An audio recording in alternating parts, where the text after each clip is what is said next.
ज्या दारातून आपण घरात प्रवेश करतो त्या द्वाराला प्रवेशद्वार असं म्हणतात. आणि वास्तूत प्रवेश करताना मुख्य प्रवेशद्वाराच्या खालीच तळाला एक लाकडी पट्टी ठोकलेली असते. या पट्टीला आपण उंबरठा म्हणतो. उंबरठा वास्तुशास्त्रात फार महत्त्वाचा मानण्यात आलाय. उंबरठा प्रवेशद्वारामुळे निर्माण होणारे दोष नष्ट करतो. त्याचबरोबर उंबरठा प्रवेशद्वारातून आत येणारी वाईट शक्ती, बाधा बाहेर रोखण्याचं महत्त्वाचं कार्य करतो. उंबरठा वास्तूतील इडापिडा नष्ट करतो. अलीकडे बऱ्याच वास्तूत उंबरठा नसतो. उंबरठा नसणं हा एक मोठा वास्तुदोषही असू शकतो. आता उंबरठा नसल्यास काय होतं आणि उंबरठा असेल तर त्याची काळजी कशी करावी, उंबरठ्याचं पूजन कसं करावं, उंबरठ्याचं वास्तुशास्त्रातील स्थान काय आहे, या सर्वच प्रश्नांची उत्तरं चला समजून घेऊया. पण त्याआधी आमच्या चॅनलला सबस्क्राईब नक्की करा, कारण आतापर्यंत 80% लोकांनी आमच्या चॅनलला सबस्क्राईब केलेलं नाही. त्यांनीही लाल सबस्क्राईब बटन नक्की दाबा.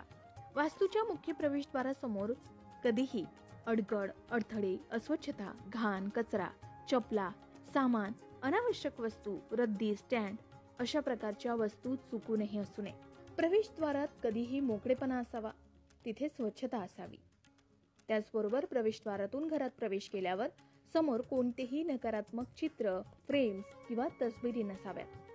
प्रवेशद्वार हे भव्य असावं, आखूड किंवा छोटं असू नये. आता आधी सांगितल्याप्रमाणे वास्तूत प्रवेश करताना मुख्य प्रवेशद्वाराच्याच खाली तळाला एक लाकडी पट्टी ठोकलेली असते. या पट्टीला आपण उंबरठा म्हणतो. या उंबरठ्यात शुभचिन्ह असावे. उंबरठ्यावरील बाह्य भागात स्वास्तिक, शुभ, लाभ, ओम, श्री अशी शुभचिन्ह असावी. त्याचबरोबर उंबरठ्याच्या आतल्या बाजूस लक्ष्मीचं चित्र आणि देवी लक्ष्मीची पावलं असावी. वास्तुशास्त्रानुसार उंबरठ्याविषयी सांगायचं झालं तर उंबरठा हे चंद्र आणि पृथ्वीचं प्रतीक आहे.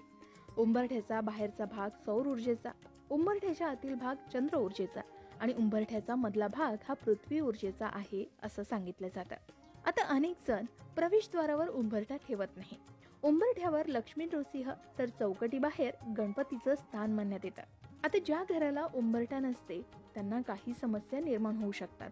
त्यांना घरात दूषित ऊर्जा येण्याची शक्यता वाढते. घरात इडापिडा येतात. घर बाधित होऊ शकतं. घरात पैशाचे प्रश्न निर्माण होऊ शकतात. उंबरठा नसेल तर वास्तूत शिरकाव करणारी नकारात्मक शक्ती कधीच अडवली जात नाही असं सांगितलं जातं. आता ज्यांच्याकडे उंबरठा आहे त्याचं पूजन कसं करावं, तर शक्य झाल्यास उंबरठ्याचं पूजन रोज करावं. रोज न जमल्यास उंबरठ्याचं पूजन दर पौर्णिमेला करावं. मात्र यावेळी उंबरठ्याचं पंचोपचार पूजन केलं जाऊ शकतं. ते कसं करावं, तर उंबरठ्याचं पूजन करताना आधी सडा रांगोळी काढावी, त्यानंतर दिवा लावावा, उंबरठ्यावर हळद कुंकू वाहावं, फुलं वाहावीत, अगरबत्ती धूप लावावा. या उंबरठ्यावर थोडी साखर सुद्धा पेरावी, कारण उंबरठ्याचं वास्तुशास्त्रातील स्थान अनन्यसाधारण आहे.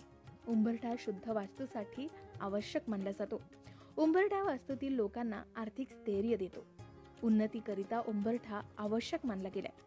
शिवाय उंबरठ्यामुळे आपली प्रगती होण्यास मदत मिळू शकते. मात्र उंबरठा हे मर्यादेचं प्रतीकही मानलं गेलंय. वास्तुशास्त्रानुसार आपल्या घराला उंबरठा नसल्यास तो बसवून घेण्याचा सल्ला नेहमीच दिला जातो. शिवाय वास्तूच्या आधारे घराची रचना ही जोपर्यंत दरवाजाची चौकट किंवा मुख्य उंबरठा योग्य आकारात येत नाही तोपर्यंत अपूर्ण मानली जाते. आधुनिक युगाच्या घराच्या रचनेत अनेक बदल झाले आहेत. वास्तुशास्त्रात असंही नमूद केलं आहे की घराच्या दाराचा उंबरठा मजबूत असेल तर कोणीही कुटुंबात मतभेद निर्माण करू शकत नाही किंवा शत्रू घरात प्रवेश करू शकत नाही. घराच्या इतर कोपऱ्यांप्रमाणेच दाराच्या चौकटीचीही वेळोवेळी दुरुस्ती नक्की करून घ्यावी. तुटलेली दरवाजाची चौकट अशुभ मानली जाते.